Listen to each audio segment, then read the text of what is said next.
Third session.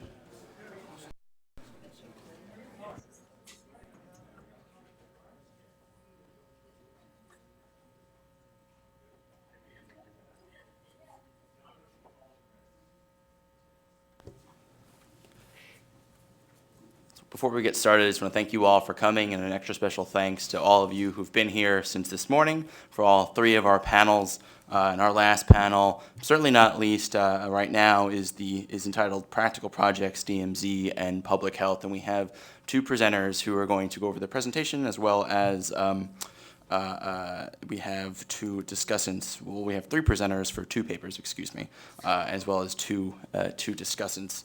And as a disclaimer, for the first two, as we saw for the first two panels, you have the booklets in front of you, which have copies of the papers. Please, in the case of Dr. Kim's paper, this hasn't been published yet, so I would ask you to hold off on citing it until it is published, which is will be actually in the next couple of weeks, the next few weeks. But for Dr. Ramon Pacheco Pardo's and Dr. Key Park's paper, that it was actually published this morning. So feel free to take a look at that, in your book and in the book, and publish and cite it in whatever it is you're looking to use it for. And feel free to also check out the great stories about it in the Wall Street Journal and 38 North that came out in the past 24 hours. So let me introduce our speakers in the order in which they'll be talking. Let me first start with Dr. Kim Young-hoon.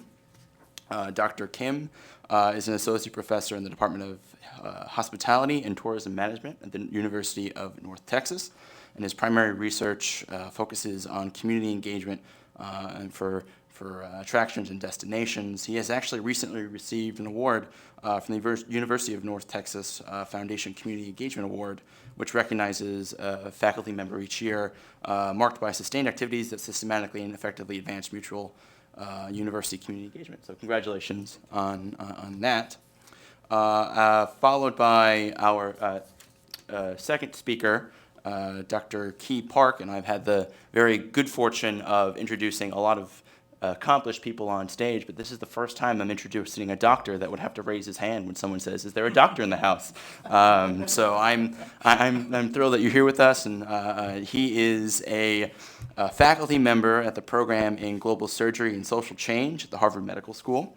And his North Korea-related academic interests include anything related to the unique features of the North Korean public health system, how geopolitical factors influence human security and humanitarian aid on the Korean Peninsula, as well as the complex relationships between international security, health, and human rights.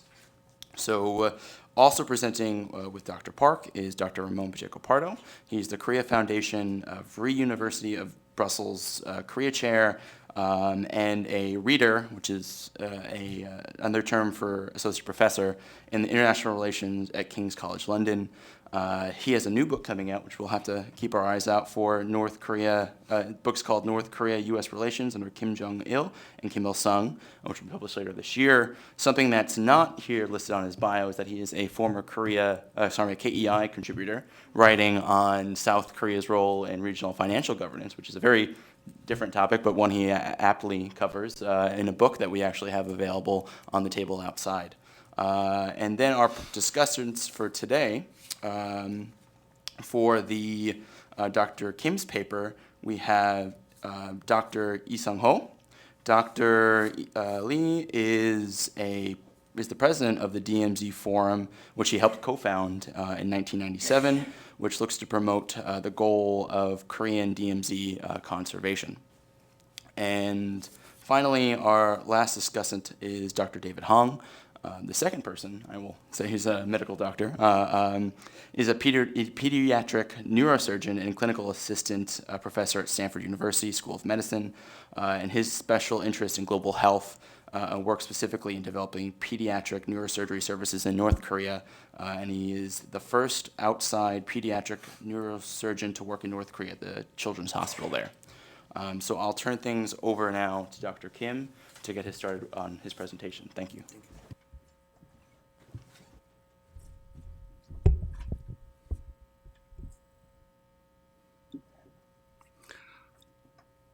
Thank you for the great introduction. Actually, today is a whole day. It's a heavy-duty presentation. And I'm a little bit nervous because he said, Kyle said, it's a little bit different area, but totally different area.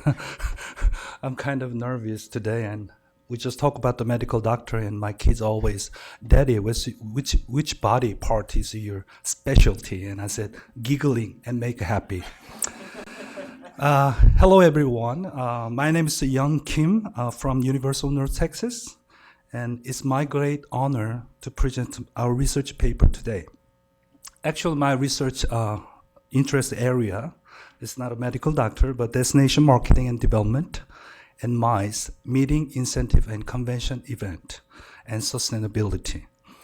Before I begin my presentation, I would like to thank you to the KIEP and KEI for funding this great project, and also providing a great opportunity to conduct research. And also, I'd like to thank you to all my research team, Jinu, Tekbin, and Toby. So today, I'm going to present research project, a case of city development, an incubator village for the DMZ. And actually, we always call the Demilitarized Zone as a DMZ, but I tried to change the word as a dream and miracle zone.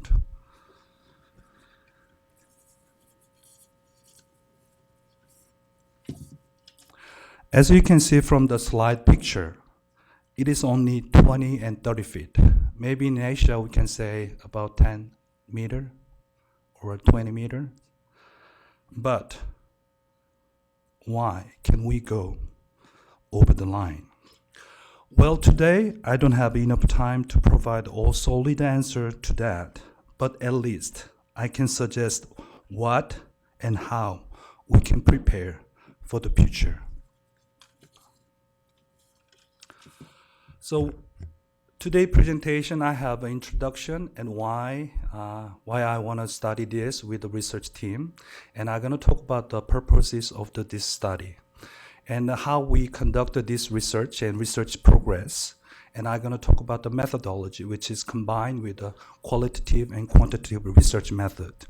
And I'm going to briefly talk about the result and discussion, which is we usually use the statistic and our social science. And I'm going to provide some recommendation for the future study. And maybe I'm going to talk about some limitation, which is going to be benefit actually for future study in the DMZ. So as an introduction to Korea's and South North Korea have been divided for almost 70 years. And of course, they have been trying hard to be together. But as we all know, it is still in progress. Then why? My answer is that we are trying hard, but we are too hurry for conclusion, which is a reunification. After in-depth of the literature review, we found that we need the place we get together. Not a north, not a south. We call DMZ area. So in today's presentation, I would like to see how tourists perceived DMZ Imjinggak as a destination to develop the idea which I'm going to provide, Incubating Village. And also, we'll try to find out from the expert point of view how we can incubate new village for the two Koreas. So the purposes of this study is to propose a model to develop incubator village in the DMZ area, to suggest a practical and concrete measurement to restore the ethnic identity and similarity of the two Koreas. Then we try to understand about the place dimension. And using those dimensions, we try to examine the tourist perspective and engagement. And finally, we can provide some implication and tourist future intention and future study. So when we do the literature review and we look at some kind of dark tourism we call, and some studies show that death, disaster, and conflict and atrocities in touristic forms are becoming a pervasive feature in recent tourism landscape. So people are getting more interested in dark tourism. And also Strange and Kempa have highlighted that dark tourism can provide a significant, unique tourism experience to tourists. And some of the study and show the importance of dark tourism. And also, some of the study highlight the value of DMZ as one of the most important tourism resource. Not just interesting, but political and a lot of reason, what we're gonna discuss today. And some scholars propose the initiative of the DMZ Culture Center and the DMZ Peace Park. It has been 10, 20 years we talk about the park. But when we talk about the park, is showcase, which is not actually the people live together. I know maybe this study approach is an imagination, but if we can make it happen, that is time to we can be close together. So what I look at first is I look at some kind of place, dimension, and theory first, because those information and literature can guide us what we can provide the tourist. Also at the same time, what we can as a definition of the place. So the sense of the place can be explained as an individual ability to develop the feeling of attachment to a particular setting based on the combination of use, attentiveness, and emotion. And also place attachments relate to the emotional bond and relationship. And based on that one, we try to look at their engagement. When tourists, when they attend or they visit the site, and they're gonna have a more insight, and they're gonna learn, and they're gonna experience. And what I learned from the DMZ visit, and as a tourist, not a scholar, and always they have a great museum, and they have some great the rest area, and they have a great monument, but it was just kind of showcase and display. And there is no such a people to explain to the tourist.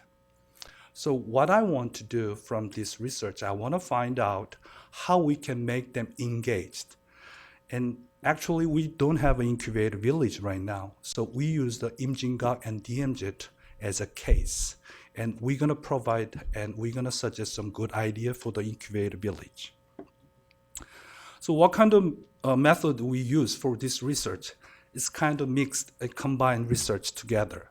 So for qualitative research, and we have an in-depth interview and phenomenological methodology, and also we use the four groups for the interview, qualitative data. We have a governmental officer, an expert, and resident, and refugees. And we have 5 participants per group. For quantitative data, we have a tourist, domestic, and international, and we have used a questionnaire survey, and we use a systematic sampling method. And we collect the data, Imjinggak and train station, Dorasan station. So how we data collection and analysis. Data was collected from the February and to April 2019 this year, and we collect about 291 survey. All the items include the survey instrument 1 to 7, and we use the descriptive data and also advanced data to understand tourist behavior. So quantitative approach.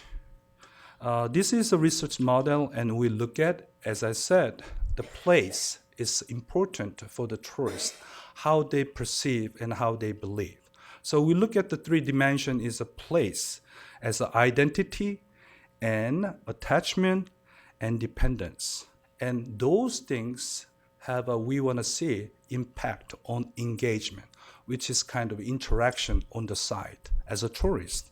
And also is impact the revisit intention, and most of time tourism study we try to look at it. And that is kind of we can understand tourist perspective, how they believe and how they perceive the Imjinggak and DMZ as a tourist destination at the same time and possibility, potential for the incubator village. So this is a kind of summary of the demographic data. And as you can see, and gender and the marital status and country is kind of half and half, and make sure we got the not just only from the domestic data, but some of them is from the international. So we have a good balance in the data collection.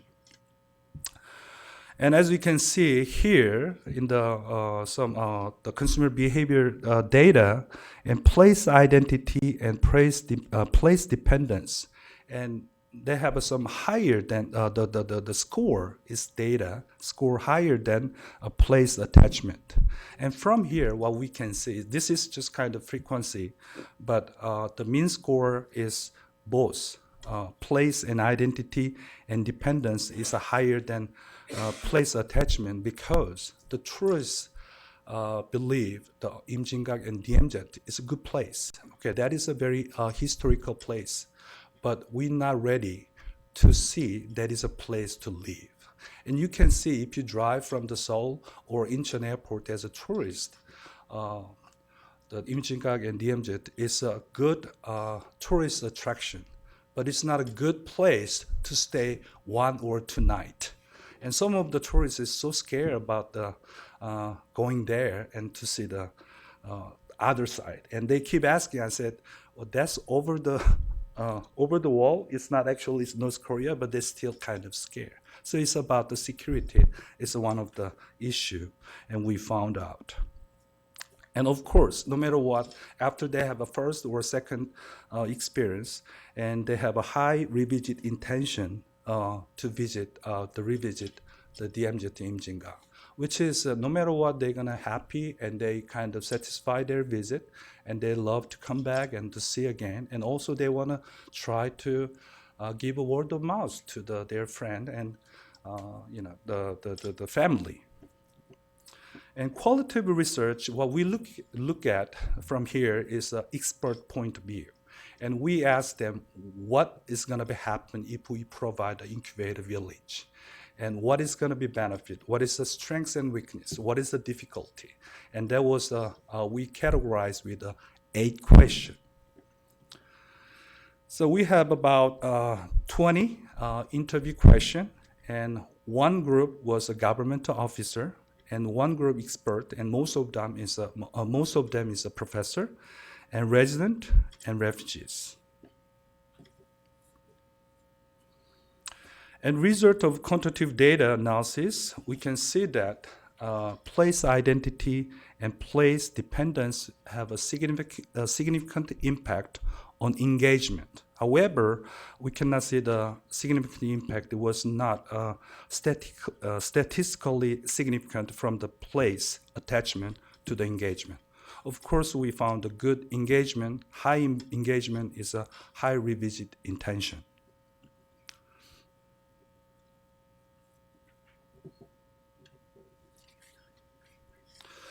So result qualitative data analysis, and we can see, and some of them is a lot of information I want to just summarize. And the first question, how can inter-Korean cooperation project contribute to the reunification of the Korean Peninsula in a large framework? And actually, the sub-theme is harmony and mutual understanding, and integration and interaction, which is always I'm looking for, and that is actually my major reason why I'm doing the hospitality and tourism, and especially in the meeting. If people is meeting together, interaction, then make some kind of environment, you can share it, and you can interact, and you can share even not just knowledge and emotion. And there was a kind of very positive response from the expert. And the other one is actually, I want to quote here, some difficulty. Because one respondent said, the other is that I wonder if such things will really happen. It's very negative, because maybe not South Korea. It's not just maybe North Korea. Maybe some stakeholders doesn't like it. So that is one of the comment. It's a strong negative comment. It really happened. And actually, I didn't answer because I was an interviewer, but I said it's maybe happen, because always a dream come true from the imagination. And also they have some, what is the most important thing for success when we build the inter-Korean community village, and they said is about the political and military tension, and they talk about the separation between cooperation and military issue, and about the trust building. And I think is we talk about in the morning about the trust and trust building too. And one of the questions was, what would be the most appropriate place to build the inter-Korean community village and why? And the answer was, the main was Paju, and the other one was Gosong, and the other one is some other place. But Gosong area is kind of good place because historical memory, because Gosong-gun is a separate 50% of the land is belong to the North Korea, and 50% is belong to the South Korea. And also is Paju is one of the top destination for the incubator village because great access from the Incheon and Seoul. And also just Charon is one of the easiest access for the transportation. So that is the top 3 area by expert and suggest as a good location for the incubating village. So as we can see, all the results from the quantitative data and show that a place dimension is the impact on the engagement and revisit intention. So I'm gonna just pass by. And last one is the implication recommendation. Actually, when I submit the final draft, the evaluator comment is, could you provide some strong decision making? And I try to explain, this is a great pilot study, but I do not want to provide a strong conclusion or decision making. But I think this is going to be a great start to go on for the next. So first thing is increasing tourist attachment with the security and brand image. So incubator village can provide special place and or area for the tourists to increase the social and educational interaction, and tangible historical material like a report or document and data to be experienced by tourists and involved activity by tourists. And also the need for the long-term plan with the strategy instead of the short-term project. And I clearly want to state in the last message, because every time Korean government is to change the strategy and there was no direction. I know it's based on each government and they have a different strategy and mission, but I think it's if we can have a good place to live together and maybe that place can guide with a long-term goal and step by step. And also studies and public promotion, practical effect of exchange and cooperation project between the 2 Koreas, and clear announcement to the public by collected decision and tangible and successful story from the president, and also ongoing project between 2 Koreas. One of the big topic was discussed by expert is the role of the central government. We not try to make the reunified government, but some kind of tangible government can help this incubating village. And incubating village should provide some physical control tower to examine and evaluate the process, and also centralize the system to consolidate the various cooperation projects between 2 Koreas, and also monitoring system by 2 Koreas and government. And actually, the picture at the back side is as a one step, what I can do, and is the first study abroad program with our student this year, actually 2 weeks ago. I went there, not the Panmunjom, but it's a Tongil Observatory and some area at the border at Imjingak and DMZ. And I think this kind of small step and make sure that our student understand about the situation. And I think that is one of the good steps for reunification and some kind of we consider some positive outcome for Incubating Village. And finally, I would like to make a note for future studies. And actually, these studies attempt to provide an inclusive review of the current literature by understanding social, economic, and political climate that exists currently in Demilitarized Zone between two Koreas. And I and my research team strongly believe the result of current project will guide the step how to create Incubator Village in the future. So I kind of propose some kind of year plan as a strategic plan.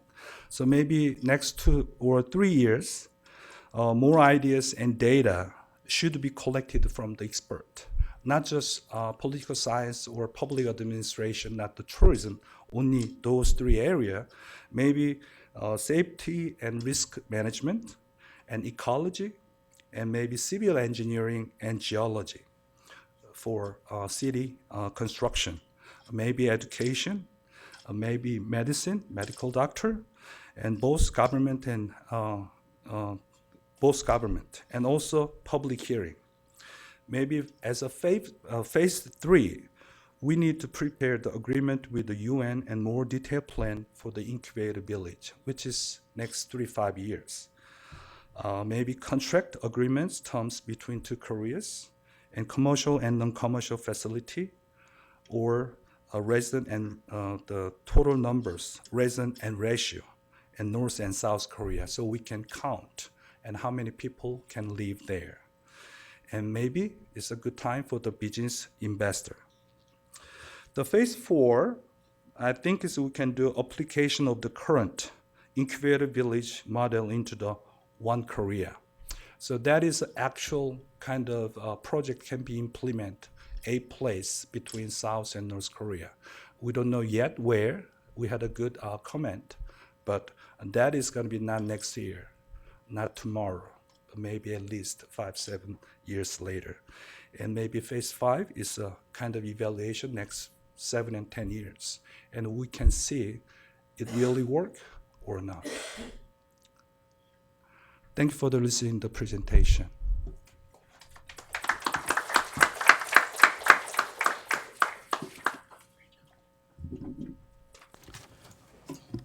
Thank you, Dr. Kim. We'll now turn things over to Dr. Park and Dr. Pacheco Pardo. Do you have a PowerPoint or? It should be up there. Yes.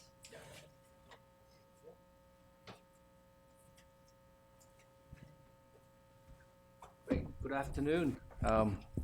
First, I want to acknowledge KF for funding our research and members of our research team. Besides Ramon, there was Eliana Kim and Max Ernst. They worked hard at this project. Thank you, Ambassador Stevens and KEI for hosting us here today. So I'll be briefly talking about the public health aspect of our report and then turn it over to Ramon for the political aspect of it, which is really the reason why we're here. So why do we do this study? I don't want this study to get bogged down into the specifics of injury care, right? That's not really why we did this study. We wanted to highlight the response of the DPRK Ministry of Public Health in dealing with their injury care deficit and how that would be possible in the context of current sanctions and the political pressures that are applied internationally. As they say in public health, all public health is political. And in this case, this is more truer than ever. So how do we do this study? We chose to choose injuries as an entry point for discussion on the need for surgical care in North Korea. I'm a surgeon by training, doctor. And I've been to North Korea 20 times, and I've operated there. So we looked at the injury burden, and then we wanted to see what would happen to this burden in 3 sectors, right? One is tourism, one is infrastructure, construction, and third is road traffic. And we wanted to see what the trends were. And we also did a macroeconomic analysis and what is costing North Korean economy as a result of this current burden. So, and we also applied a sort of a hypothetical, what would happen in case North Korea opens up, like it did like Myanmar did, right? And what happened to their injury burden in a matter of short 2-3 years. So quickly, we're going to go through the actual information. Let's see. Yeah, I don't expect you to look at these slides. I'll go over it with you. It's quite simple. So if you look at the under 5 children under 5, the number one killer is infectious diseases. We all know this, right? Diarrhea and pneumonia. But once you pass that 5-year threshold, the number one reason for North Korean people from ages 5 to 29 dying is due to injuries. And a lot of people don't know that. And that trend has been increasing over the last 15 years, and we expect it to go even higher. We looked at the macroeconomic losses, looking at the disability-adjusted life years as a result of all the deaths that we expect from this injury burden and the disabilities. And we calculated up to $1.5 billion in losses to the North Korean economy as a result of current injury burden. And then when we applied the Myanmar model, we could expect additional 50% increase. So we're talking about as much as $2.2 billion in lost economic output in North Korea. Now, we're not saying we can erase all that losses by providing surgical care, but it just gives you an idea of what they're dealing with. And then we used, so let's just step back a little bit.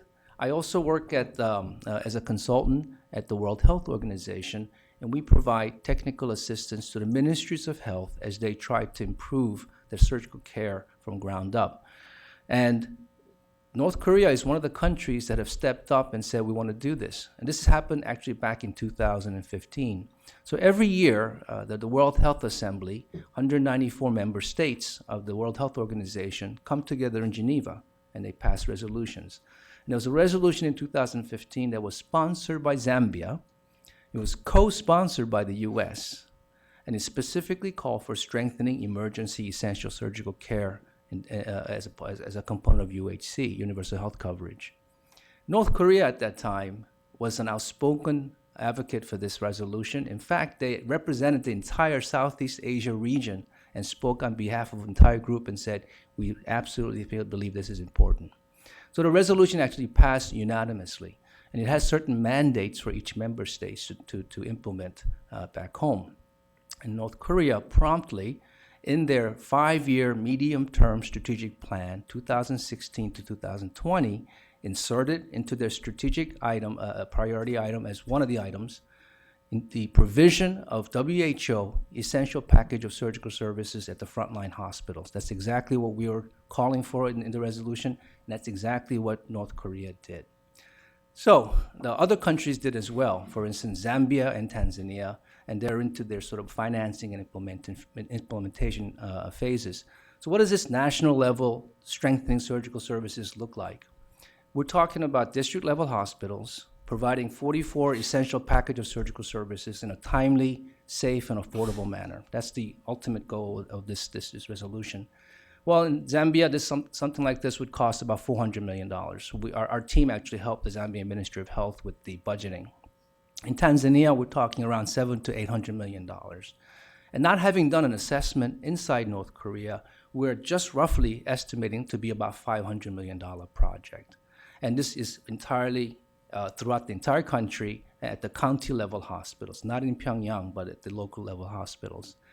Is that project a $500 million project involving the entire country? And most of the expenses, the majority of it will be infrastructure and equipment, and there's some training component as well. But more than half of that money will be used to upgrade district level hospitals, operating rooms, and get equipment. So now I want to shift the discussion over to this proposed project. North Korea wants to move on this. So as of this year, for the first time, we heard news from the WHO country office that DPRK, Ministry of Public Health, wants to do something about this because it's been in their plans for now 4 years and they want to do something. The question they have for me, and I was just at the WHO at the World Health Assembly just last May at the World Health Assembly, is that Dr. Park, is this something that's possible?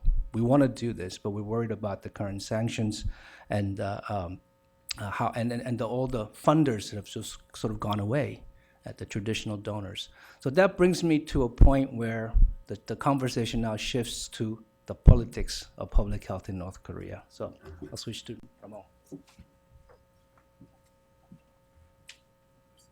Oh, I didn't use the slides. So that's the slides that the key was supposed to use. But you can find everything on the report. I won't repeat the thanks that the key has already given. I would only also thank the Korea Foundation because you pay my salary actually, so I can feed my kid. So that's very nice of you.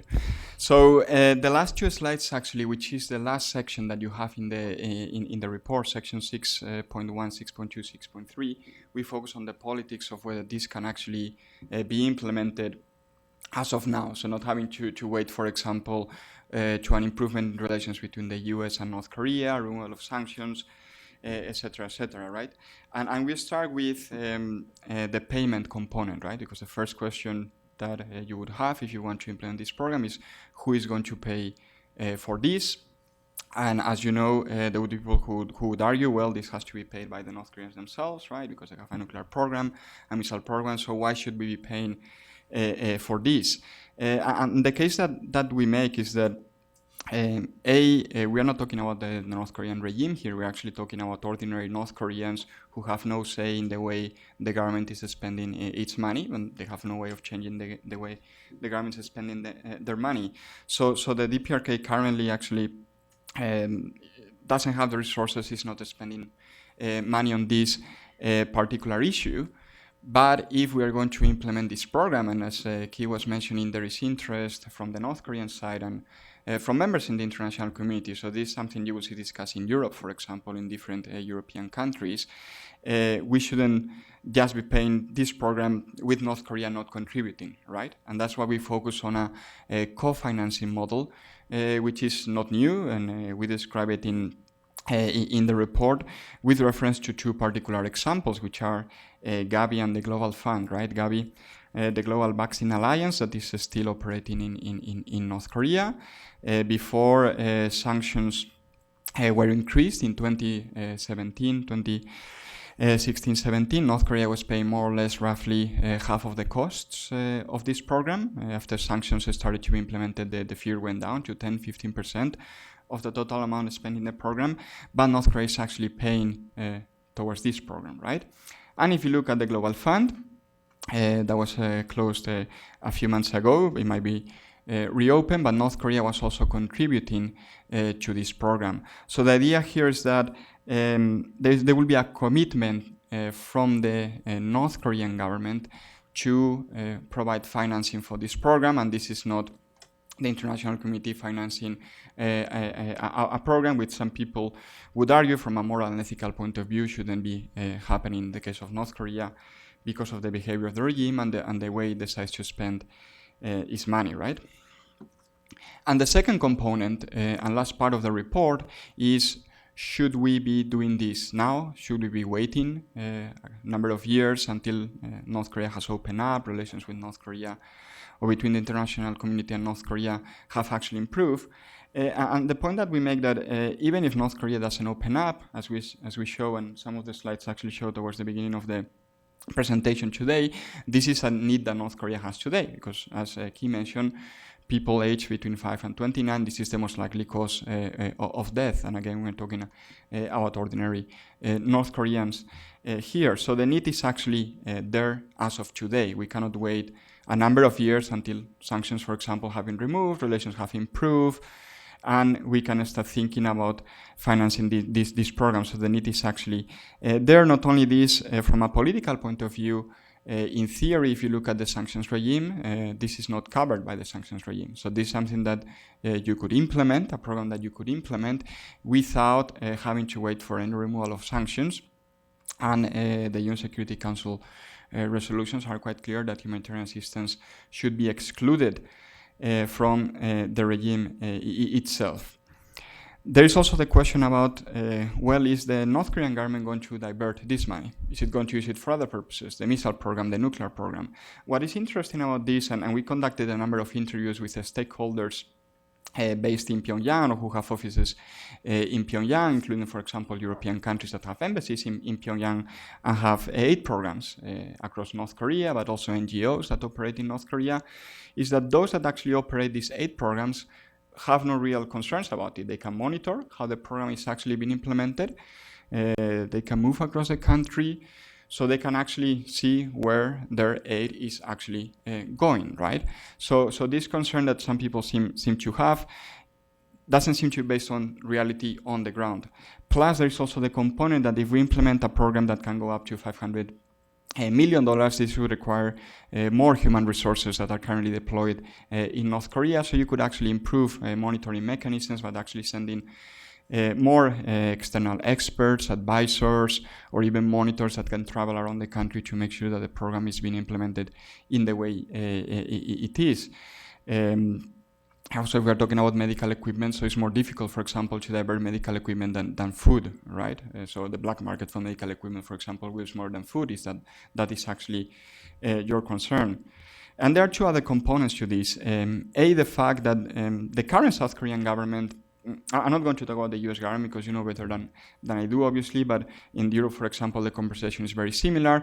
There's this perception that humanitarian aid has been politicized or was politicized throughout 2017 and maybe the first half or throughout 2018, and this shouldn't be the case, right? We shouldn't be using humanitarian aid as a leverage to change the behavior of the North Korean regime. Right, so there should be this separation between the humanitarian component of relations with North Korea and the nuclear issue, the missile issue, security issues in general.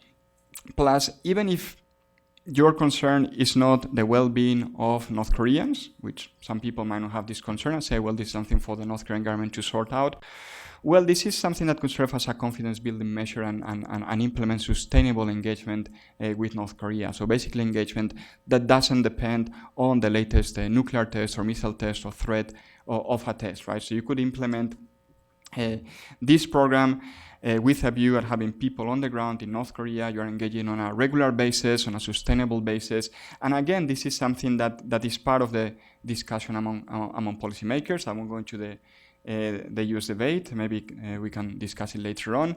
But in Europe, it's a very clear point of discussion, right? If you look at the German government, UK government, French government in Brussels, is this something that we can use to actually tell North Korea, well, North Koreans, we have nothing against you, right? We have something against the behavior of your government and the nuclear program that is implemented. But when it comes to dealing with ordinary North Koreans, no problems whatsoever. We're willing to actually help you in any way we can. So this program could actually serve as a confidence building measure. And one very last point, because we're going to have the discussants, that came up from a discussion that we had yesterday, actually, before when we first met the team, is that actually this could actually entice North Korea as well to change its behavior overall, right? Because there's this lack of trust, and this was discussed in one of the papers this morning between North Korea and the international community, between North Korea and the U.S. Well, this is one of the areas that would actually help to bring trust between North Korea and the rest of the world at the top leadership level, but also with the people of North Korea and middle-ranking officials that would actually be involved in implementing this program. So I will leave it there, and I look forward to discussion. Thank you very much.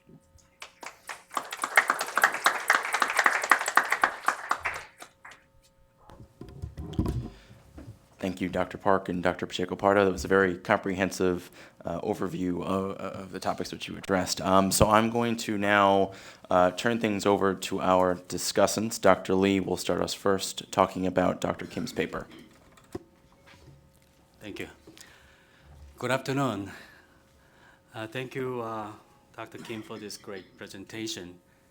And actually, I just came back from Korea last night, and then came over to here from New York. And I see your audience here is so attentive while I'm so sleepy. You're a great audience. I try to make it very tangible, because as I teach my students, you always keep in mind you have to link your head to toe. Something abstract, something concrete, always keep in mind. So finally, we have here practicality, so I'm glad and hope that you enjoy my presentation and discuss some discussion related to Dr. Kim's paper.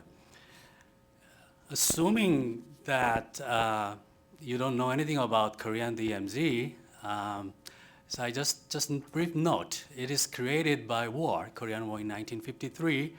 After the 3 fierce war, the war ended with armistice, not formal end. And that makes the buffer zone called Demilitarized Zone. The size is north and south in the middle of the Korean Peninsula is a 2.5 mile, and east and west is about 155 miles. So this year it's been 66 years.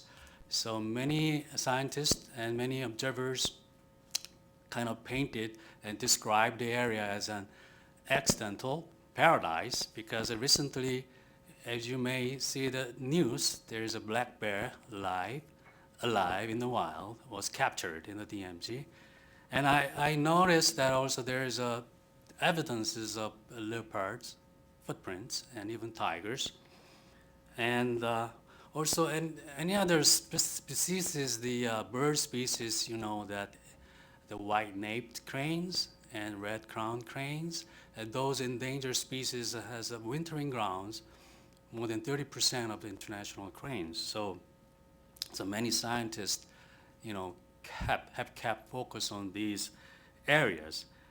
And today, Dr. Kim's paper kind of made a great point where we should go. And actually, we've been talking about this issue since 1997 when I formed the DMG Forum in New York City and New York University where I teach.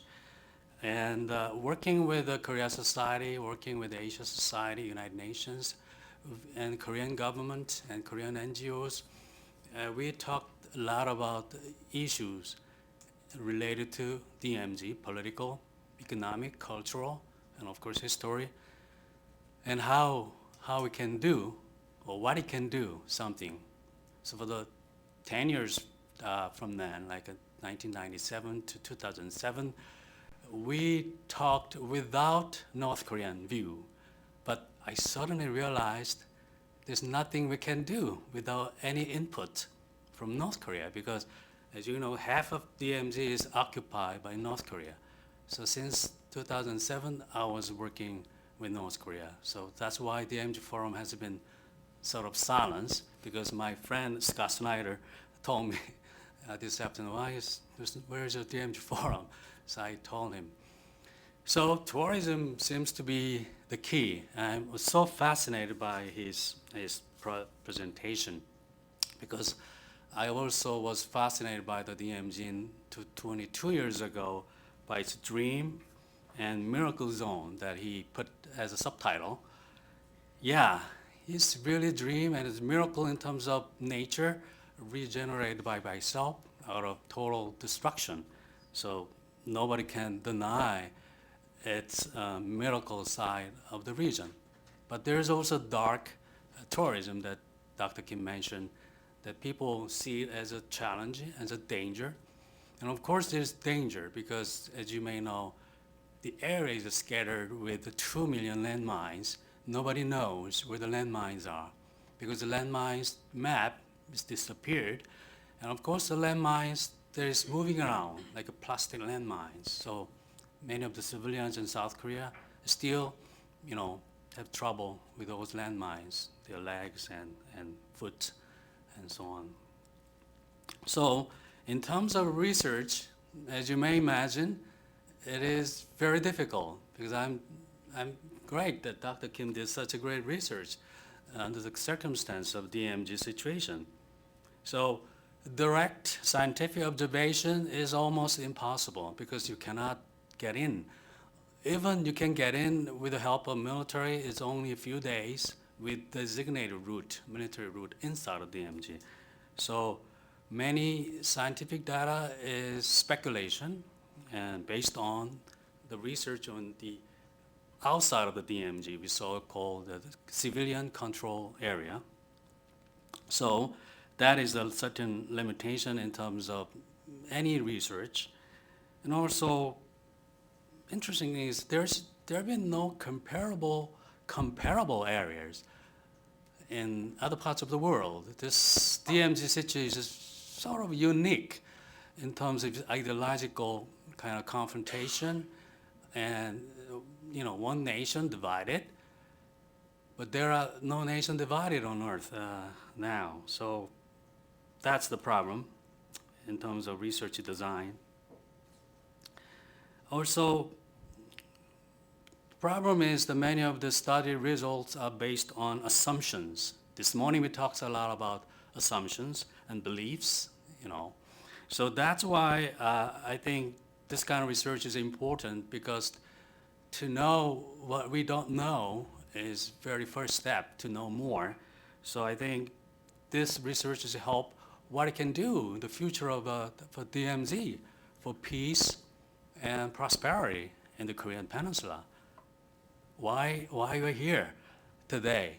I hope that out of this session and whole day of learning, I hope that we can find some clues what we can do on the ground to move toward peace and prosperity. And I guess this DMZ tourism is the key in regard to that idea.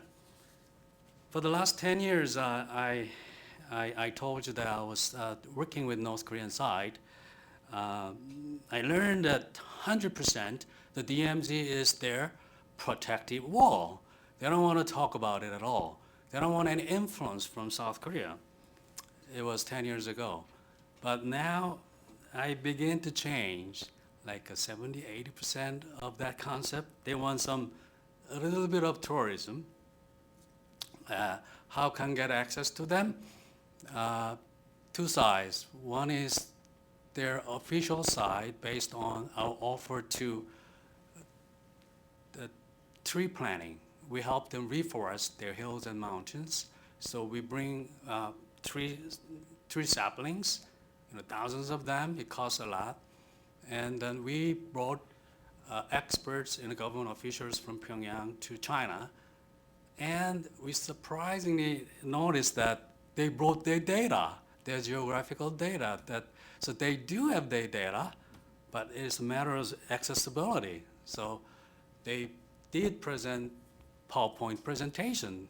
This is not that nice that the person who did this morning, but it's very, amazing. They did such an effort to impress us to help their hills and mountains more. So through that interactions, I noticed that they are very interested in their nature conservation, biodiversity, and also mountains near the DMZ. That is my primary interest. So I gradually talks about the Kangang Mountain need to be kind of preserved for ecotourism, for more openness, and it can be linked to U.S ROK Mountain in South Korea through the DMZ. So it's naturally linked both mountains, like a sister mountains. So I, pondered that idea. So I didn't get any response at the time. And another route is more scholarly route, which is more scientific exchange program. So some agricultural skills, or some how to, replant, how to grow nursery plants and things like that.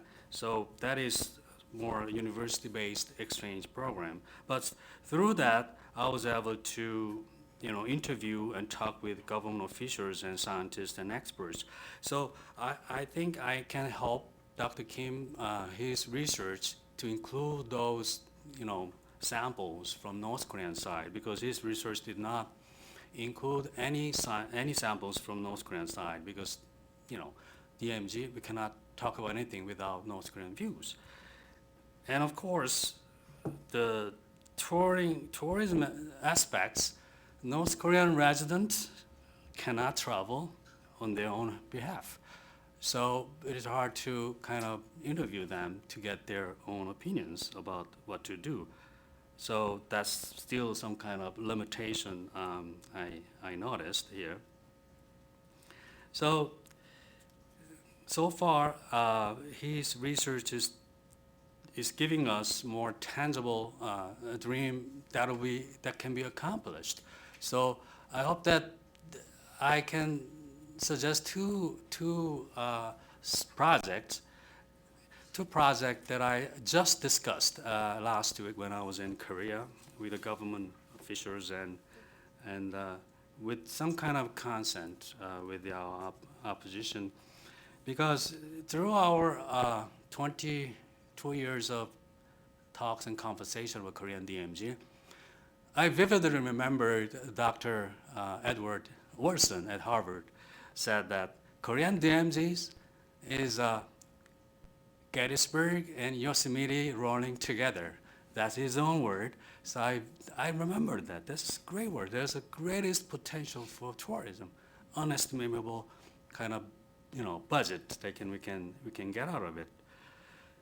And then, miraculously, recently in the DMZ, really in the middle of the DMZ, there is a called Arrowhead Hill. Maybe you heard about that. That hill, unfortunately, sadly, remains of soldiers discovered. Many. We don't know where the soldiers come from, but some French, English, and North and South Korean, of course, and some Chinese, of course.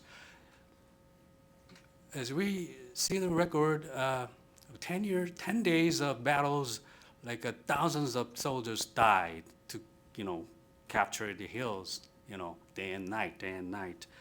So I thought that this area should be preserved as a memorial park, like a Gettysburg.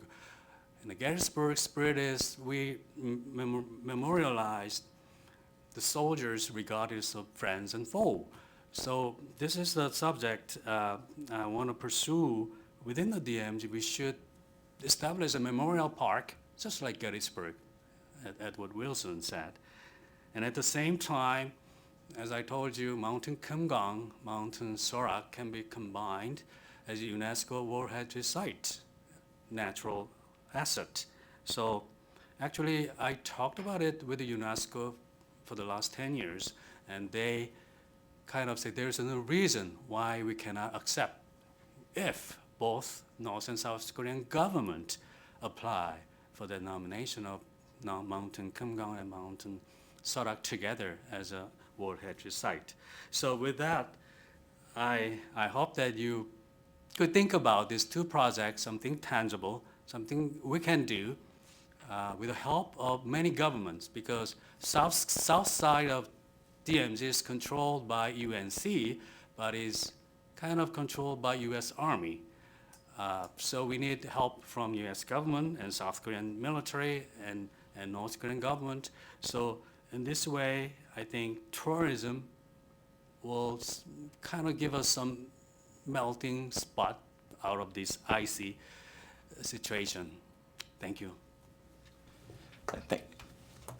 Thank you, Dr. Lee, for that important context, as well as some ideas about potential places for tourism along the DMZ. I'll now turn things over to Dr. Hoon, who will talk about Dr. Park's and Dr. Pacheco Pardo's paper. Good afternoon, everybody. Thank you so much for the opportunity to be here today. It was a very enlightening and interesting day for me in hearing about a lot of different aspects I'm not directly involved in most commonly. In the spirit of maybe unnecessarily full disclosure, I actually ignored the initial email as an invitation to come because I saw the words invited to review, and oftentimes that's medical journals that are spamming you to review their papers, and so I didn't pay any attention to it. But then I got another email saying, hey, Dr. Hoon, we're wanting to see if you want to take part. And then so I opened the email, and it was from the Korea Economic Institute, and I said, okay, well, definitely this is either spam or they have the wrong person, because David and Hong are both not particularly unique names. But nevertheless, we continue to correspond, and it turns out the person he was trying to speak with was actually the person I thought he was trying to speak with, and so here I am, and I'm very happy to be here. So I'll just talk about myself briefly. So I've been going to North Korea since 2015, and working with the Korean American Medical Association. And so I go and I specifically work at the Ongyu Children's Hospital. And for those of you who don't know, probably most of you, pediatric nurse surgery is essentially all pediatric specialty care. It's kind of a first world entity. And so most often when you go to developing countries, you won't really find pediatric specialists. Some of the things I've gleaned in going to North Korea is that the medical care continues to expand. We've seen that it is actually, they try to apply the socialist principles to the medical care, and so it is essentially universal access. But there is still some level of tiered accessibility to certain hospitals, and some which are unofficially in existence. But as far as the children are concerned, I don't see a major discrepancy because I always try to ask a little bit about the background of where these patients are coming from and how they get there. And we see that it seems to be kind of an equal access facility. Their pediatric hospital is actually kind of the crown jewel in Pyongyang's medical system. It's the most recently built, and so it has a lot of more advanced developments, including like state-of-the-art anesthesia machines and lighting and things like that. And advanced imaging modalities like CT scanners and digital subtraction angiography. They do seem to suffer a bit from sanctions or costs because there are some advanced diagnostic things which aren't present, and some advanced hemostatic tools and medications, and so there's always a limited supply of particularly antibiotics and more tailored medications. They do spend a lot of time developing other areas as well, and so there's other specialty hospitals in existence like the Maternal Wellbeing Hospital and OB Hospital. They also try to develop ophthalmological hospitals as well as a plastic surgery center, and are focusing on expanding different aspects of that. Even in the pediatric hospital, they've expanded to include a telemedicine system, and so they're reaching out to the surrounding areas to try to care for the children there. Some of the other adult hospitals which used to dabble in pediatrics is funneling it into the pediatric hospital itself. And so in these other specialty hospitals, they still kind of carry the flag of the socialist, universal access, including the infamous double eyelid surgery, which is popular in Asia, and so some of the nurses there have had that done as well. So just as a point of comparison, what the North Koreans have built is called a freestanding children's hospital, what we would in the United States would call that. In the U.S., I think there's roughly around 150 or so freestanding children's hospitals, which is a separate building with all dedicated pediatric providers. Many hospitals will have a pediatric hospital, a quote-unquote pediatric hospital, but it's incorporated into the main hospital and occupies some of the floors itself. But that is a rarity, and even in South Korea, I originally thought there was maybe not even one, but I think there's maybe 3 or so in South Korea itself. In terms of the medical care, I think that prevention seems to be a big component in North Korean medical care. There's the publication which is dedicated to ways to maintain well-being of your health. Some of the research that we have seen in the past at the International Medical Conference focuses on preventative components. But in some of the pathology that I've seen there in the hospitals, we see that it's not really making it out to the regions, and we'll see some babies come to the hospital who are growing with congenital conditions, which would be very easily caught in routine well visits that we do for children in the United States. And so some of these children will go on for years enduring the congenital malformation. Some people may see some of these medical pictures out of other developing countries with children with very large heads and such. And so that is something that we still continue to see in North Korea. In my time there, I've gone a total of 6 times so far. I don't think there is an official emergency room in the children's hospital or even in the medical center, and I think it's the emergency systems are really not in place as far as I can tell. I've never even seen a police car going down the street or sirens or ambulances, and I think it's very few and far between. Most of the time, urgent situations, parents will bring their children in themselves or other family members, and or else they get brought in from the neighboring cities somehow, and so there's a huge need there, and I think that's why this paper is another important reason why this paper is very important. And so I just want to congratulate them for addressing this area in what I think is a very interesting and novel way to try to approach the topic. And as we've been revisiting today over and over, there is some opaqueness to the North Korean information, and some of their research can be unreliable. And so I think some of the highlights of the paper are the focus on tourism and international development and economic development. And we see evidence of this in our visits and visible change, including some basic things like the airport, which was formerly just one large room for both arrivals and departures, is now just a full-fledged airport with multiple gates and such. We've seen foreigners are now able to get currency at the real rate rather than this mocked up rate that they use for foreigners. You see more taxis on the road and see more people doing mercantile type business on the side of the streets and just dealing directly in sort of a direct-to-consumer type fashion. And so change is ongoing in the DPRK, and particularly if you look at some of the tourism companies, there's things like the Pyongyang Marathon, and they're advancing skiing and bringing tourists for skiing in the north. And so, these are areas that are very prone to injuries. And if you can imagine, I went to Pyongyang to do a marathon, and then I came back with a broken and deformed leg. I think that would really shut down the interest in going to North Korea very rapidly.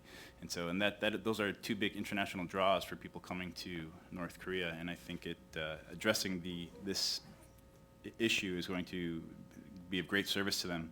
So, there's a lot of opportunity here for international collaboration, and in the U.S. to be involved and address a lot of the themes that we talked about today with the mistrust and the transforming relationships, as well as the accountability, since there would be a very large number of medical professionals being required to come into the country on a regular basis, and heading out to the peripheries and into the countryside where there's less information known, and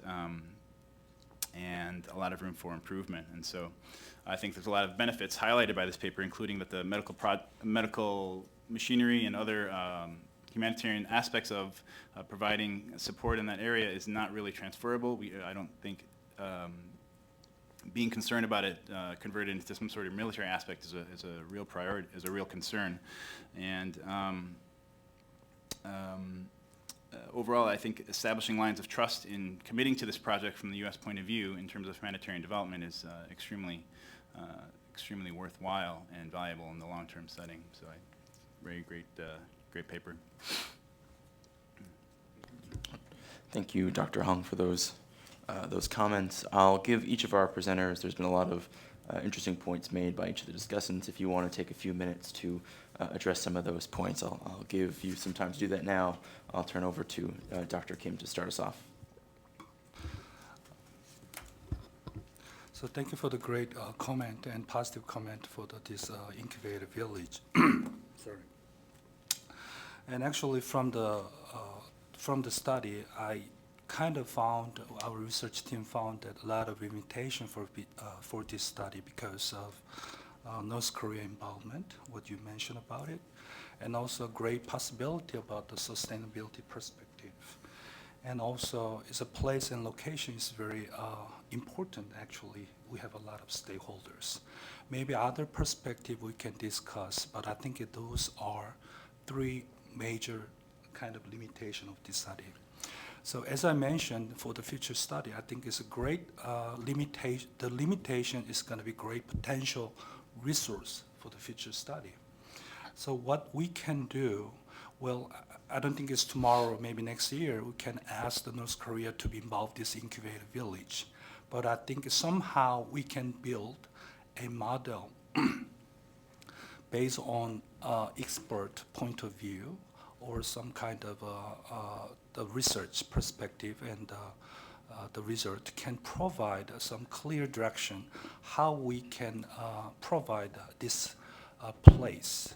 And I think they have a lot of perspective. We can talk about it, but maybe some kind of economic benefit for North Korea, or also some of the benefit, what we talk about, kind of medical perspective, and or some kind of collaboration in North and South Korea can together. And one of the kind of good the comment about the Kumgang and Sarak Mountain, maybe that is kind of initiate or reinitiate our tourism game. And as a second part, it is sustainable perspective. And as a faculty member at the UNT, we have a great program, it's a MIST, with a Master International Sustainable Tourism with Costa Rica. And I found that sustainable tourism has a great impact in these days. Actually, is for the environment, but at the same time, the policy making and decision. And so those components also is going to be great future study kind of resource or course, and we can explore and more about the sustainable perspective. And I was actually shocked when I visited the new the museum. I don't know what is it called, but I cannot remember. But the Gosong area, they built a new one, and they displayed about some of the the species I never seen in Korea, but they are in the DMZ. And I think that is a great perspective for our children, and those kind of great resource. And also, the place location is one of the great study we can do it. It's not just North and South Korea, but it's a great some kind of involvement by third party and stakeholders, because that is a location. It's not an amusement park or theme park, but I think somehow we can create as some kind of, I do not want to talk about the dream, but that is going to be a good place, both in North and South Korea together to live. And also one of my student, doctoral student, Tech Bin, suggest, what about, and also expert, what about the Korean immigrant to the U.S. and who is a resident right now here in the United States? Maybe they are interested in to leave the Incubator Village because they all miss the hometown, the Korea. And if we can provide a village for them, maybe they have a chance. And maybe they have some young generation, because we talk about the economy of Korea. Maybe if we can provide a benefit in the South Korean resident and young generation, maybe they have a possibility with some good support and fundamental support. So those kind of is a great comment from the limitation can provide some good guideline for the future study. So I'm so excited about this study, and also at the same time, and they have a lot of negative perspective because it's not tangible at this point, but I hope we can find some good solution and approach to make this happen. Drs. Park and Pacheco, Pardo. Yeah, great. Thank you for the comments from Dr. Hong, and there seems to be a common theme about trust, right? That's the first part of the Singapore the agreement, transforming the relationship between the U.S. and DPR Korea. And I've operated in North Korea multiple times, and I'm standing on one side of the table, and the North Korean surgeons standing on the opposite side, and we're literally banging our heads as we operate. But there's this bond that forms as we team up to treat our common enemy, which is the disease or the injury of the patient. We are now one in an effort. And I would like to say that what better way to build trust now between U.S. and DPRK than partnering with North Korea to improve the treatment capacity for the injured. And the best part is, it does not require rollback of the sanctions. It's already built into that. Thank you. So this has been a fascinating discussion so far, and I hope to carry it over through the audience. So I'll turn it over to you all to see if there are any questions. We'll go here first, but please wait for the mic. I think we're getting it ready in the back. Just hold with us for a couple of seconds here, sorry. You can put your hand down. Okay. can use my boss over the Well, people on the live stream have to hear you to the mic. I'm Peter Humphrey, an intelligence analyst and a former diplomat. I note that there is one other place in the world that is very similar, and that's the 15-mile zone around Chernobyl, which is undergoing much the same natural evolution, except in that case the animals are hot. I'm a little concerned here, and I think that maybe things are being done in the wrong order, and that is, I want your reaction to that. Seems to me the very first thing we want to do is make an agreement with North Koreans to jointly demine the whole zone. And the second thing, as a very goodwill gesture, although not necessarily a confidence-building gesture, would be to conduct an exhaustive biological survey with scientists from both sides of the border, and then maybe declare the whole thing a national park. A national park like no other that hasn't been touched for decades. By that vision, you don't want to be building villages in a national park, so I just want to show that as an alternative that may be equally valuable. Are there any additional questions? If we can collect them, that would be nice. Bill?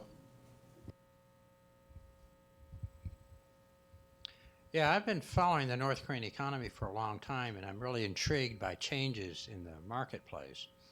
But my major confusion comes on wages, how people are paid, the state system or the market system.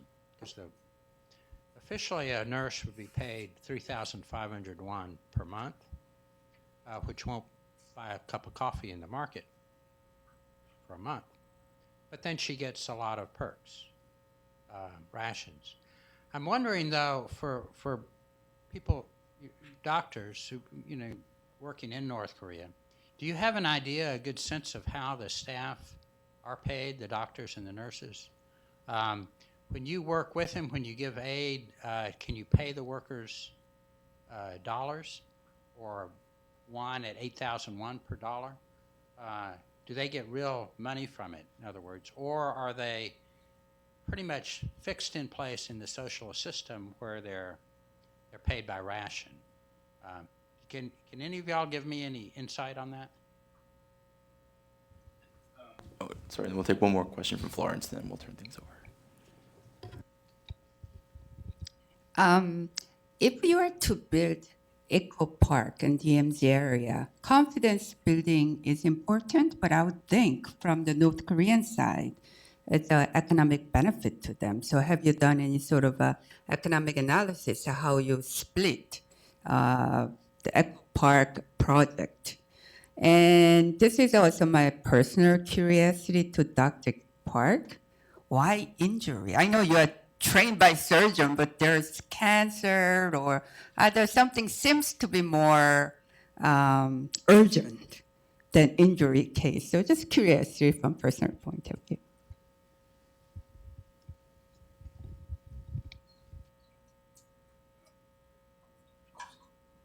Yeah, so that's a really interesting question. I've actually had a couple of conversations specifically on that subject, and we don't have a lot of access to the people directly, and unfortunately, the only person I could really ask was the guide, and I asked them, there's clearly a discrepancy in, if it's a socialist system, that everyone should theoretically have equal belongings and things like that, but clearly there's discrepancy and there's different levels, and I asked her, how is that possible in the DPRK?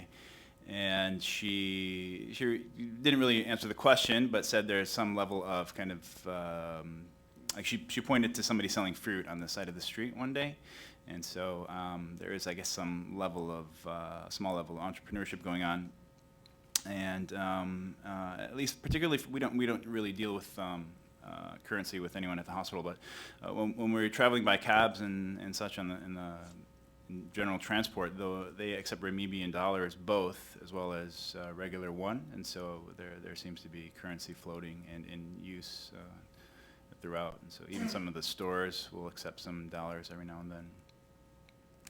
But it's kind of, yeah, that's kind of the best the closest I've come to it, and so. I guess my point is that's such an important thing if you think about it, even for the doctor or nurse.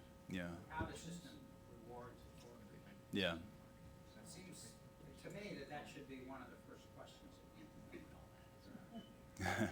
Yeah, it seems highly protected, so I empathize.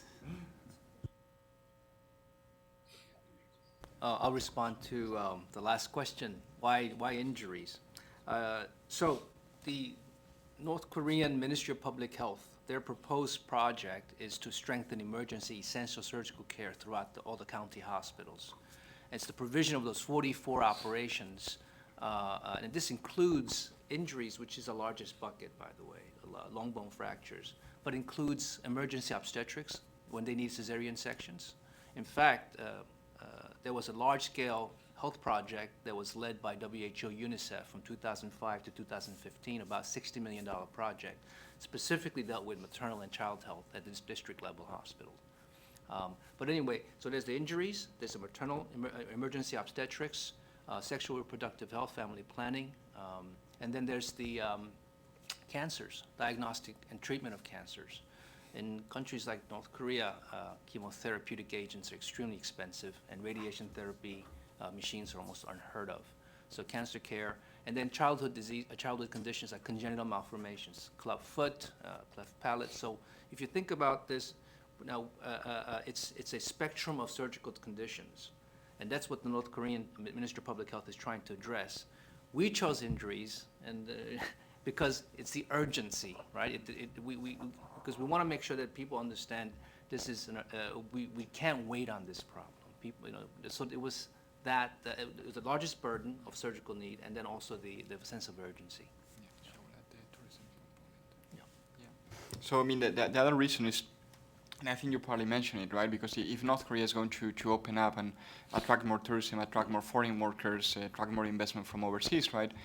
You won't be attracted to the country if an injury can result in death or I think you were talking about the leg, for example. Yeah. Right. So amputation, for example, these type of things, right? So if the country is going to open up and improve its economy, as a foreigner going into the country, you would want to make sure that this is not going to happen to you. So the sense of urgency that was mentioned by Key is also related to this fact, right? And actually the first paragraph in the report, we actually start with the case of the Chinese tourists who were killed in a bus crash last year. I think it was 50 or 60 of them, and how Kim Jong-un actually went to the hospital, and this was reported, right?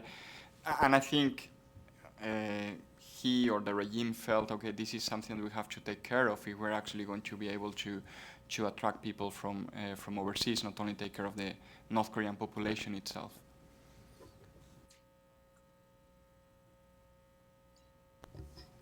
Okay, to the questions of this gentleman about demining the DMZ and some biological survey before anything we plan to do. Actually, building villages is very long-term goal that should be considered as a final result, as I talked to Dr. Kim today. And of course, we have to plan very carefully. And my suggested UNESCO World Heritage Site and some memorial park, eco park, also should be planned very carefully with the mining goes first, of course, and the biological survey, of course, should do in the UNESCO World Heritage Site. But before that, what I've been doing in the last 10 years is a trust building. Some audience questions about confidence building in some other parts of the area in North Korea. So that's what we did, because they did not want to talk about anything about DMZ because it's their protective wall from South Korean influence, so it's capitalist influence. So the two projects here, actually one thing is Professor Kim's paper today. In his paper, he mentioned egalitarian farm economy. Actually, in Ambien, North Korea, is just north out of, just below Wonsan and northern DMZ. And we actually help plant, the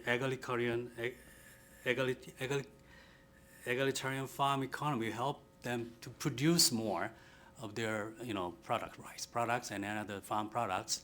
We provided tractors and all the equipment. It was a long time ago, so we can do that. And then one condition is that when you harvest, do not harvest completely. Just leave some for birds. That's only one condition. That's the Crane Foundation we did together. So I like that. Biodiversity is not in conflict with the local economic well-being, as you mentioned. So that is one confidence building measures that we hope it can help build more. Another one is also, of course, tree planting in North Korea we did.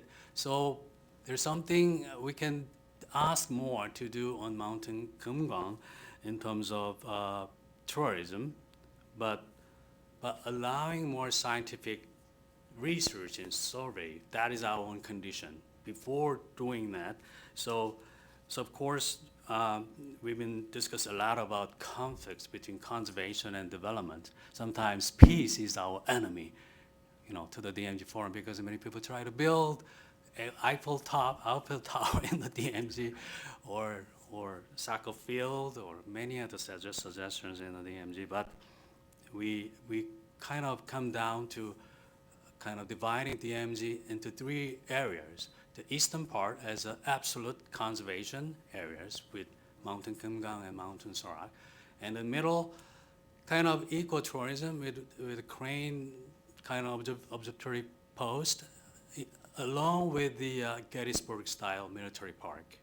And the western part is more human interactions, peace park nature, that we could do more, human intervention in the area so that we can manage the DMZ nicely, kind of accommodating people's kind of input. Actually, yes, I learned a lot of things from your comment. I will just be honest, I don't have any idea about the biological survey or anything, but what I can think is about the sustainability. What I approach for the sustainability is not about animals or species. One of the good example in Korea, and maybe some of you already visit the Korean folk village. And when I look at the Korean folk village as a tourism expert, that is a great kind of opportunity for the tourists to experience, understand about the Korean culture. But on the other side, it's not a sustainable model for Korea and for those who employed and work at the Korean folk village, because the circulation as a good economy has to be kind of turn out and make a good circulation. But when I see that, of course, I cannot see the big smile and happy smile from the workers and employees over there. And so when I talk about the sustainability, I think as we talk about the animal and species, but I'm trying to how we can even the park, natural park, or whatever we call the preserved park, and how we can combine together with the village, incubating village. And incubating village is not necessary to big like Seoul or Pyongyang. Maybe small one, and we have a lot of idea like a digital environment. And even we can use the cyberspace. I think suddenly think about it because I did some of the research for the digital behavior. And I think it's maybe in the cyberspace we can create one incubator village, and we can pilot test, and even sustainable perspective we can examine. So I think that's my kind of respond to your kind of question and comment. But yeah. Okay, we'll do another round of questions starting over here.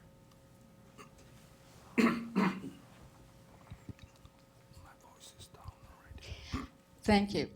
First, I'd like to compliment all of you in your personal commitments to trying to make a difference in creative ways. But I can't help but also want to ask about your and I know we're getting to the end of the program and we're between us and the cookies, so I want to make this short. But most all of you, I think, have spent time in North Korea over the last few years, and I was particularly struck by your comment, Dr. Hong. Everybody knows about minders and the Potemkin village aspect. And I just wanted a quick comment from any of you that would like to, of what have you seen change the most if you're spending time in North Korea? For example, with pole assistance area, we know who the gatekeepers are and who gets credit for most of the rice or things that probably should be the last thing, as Bill Brown said, to be sending. Is there any way, one, to, in your experience, to get past your minders, to be able to lay the seeds for things that are more people to people, not with the DMZ, not with sort of a mini Doctors Without Frontiers, but getting something that will allow you to work directly with people in communities and not be minders? And what would you say about the general atmosphere?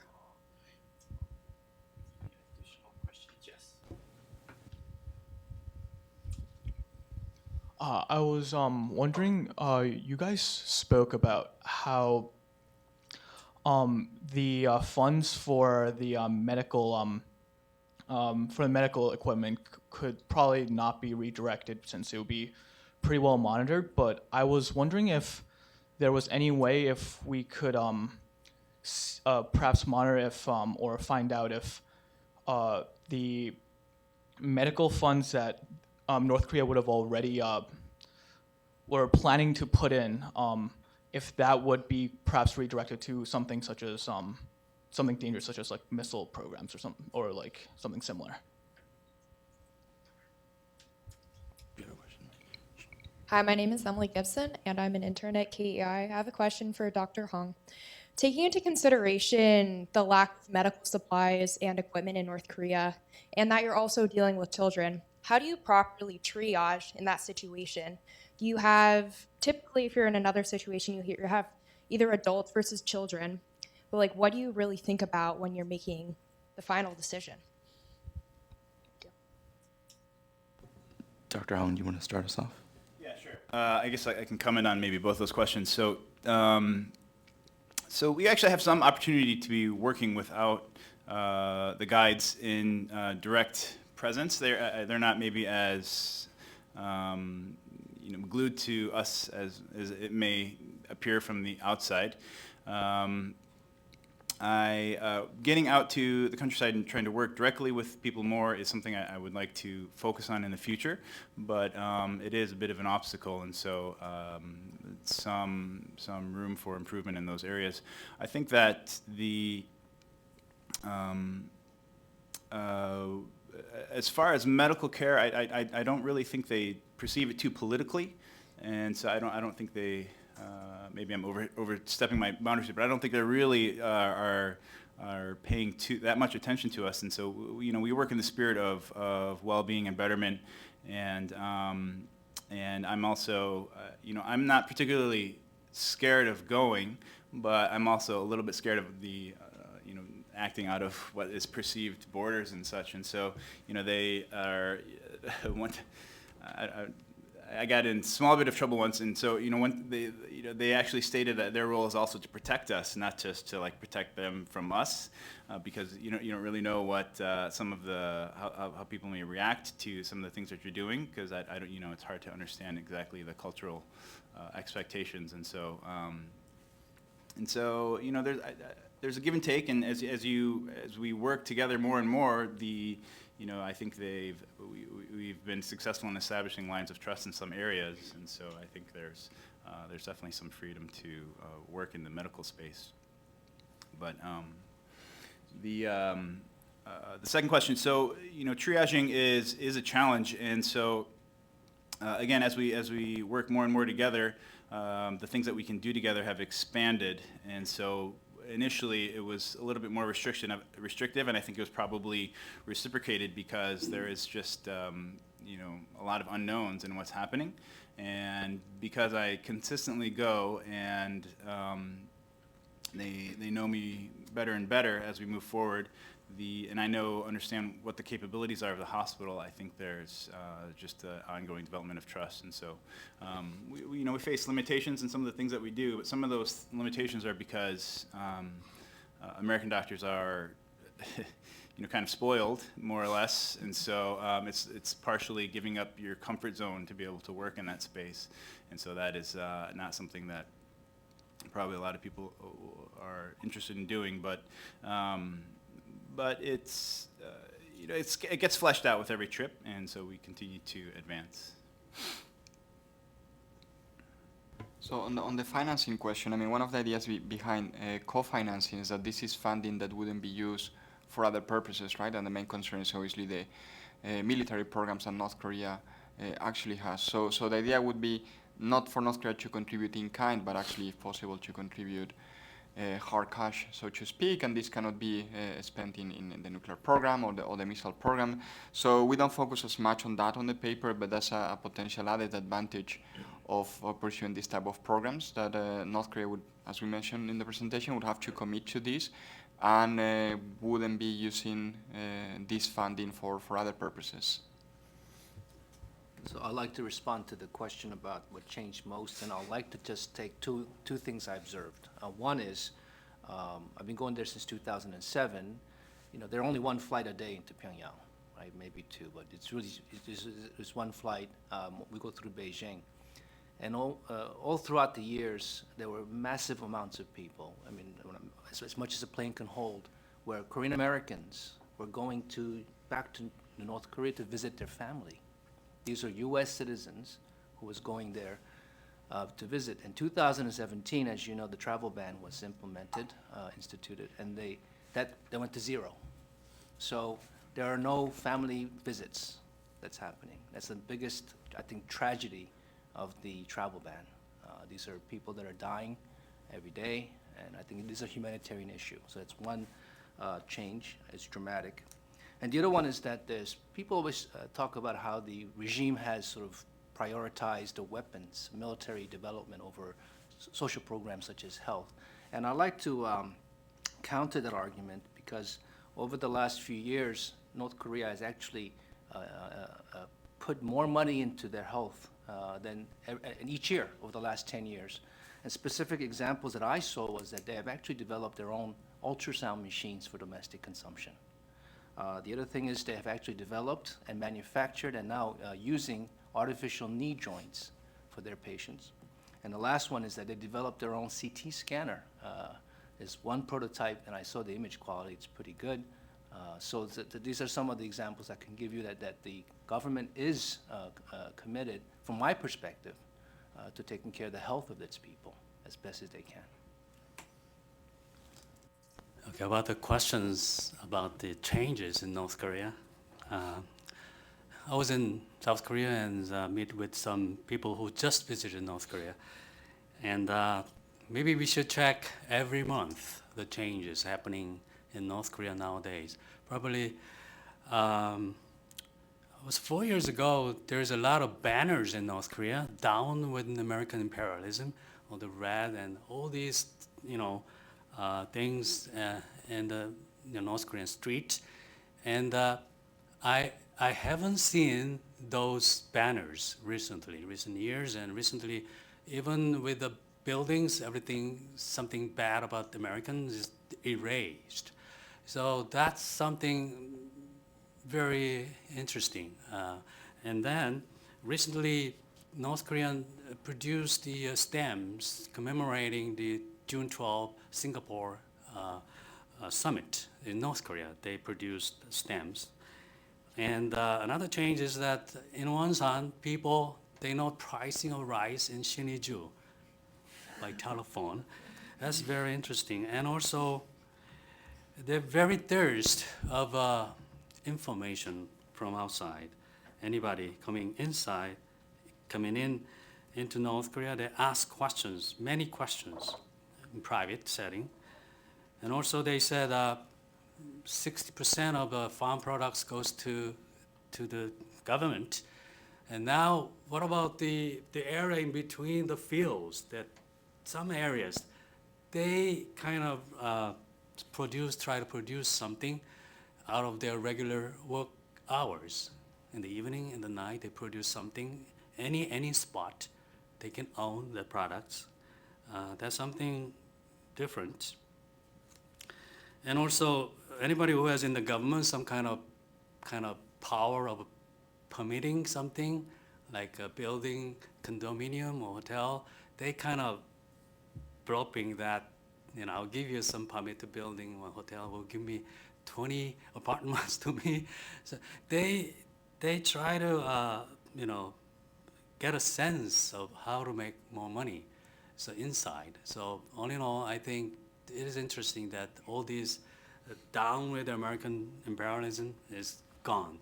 And because North Korean leader cannot make a mistake in North Korea. So I think it's very interesting. Their policy cannot go back once it is set in, unlike United States.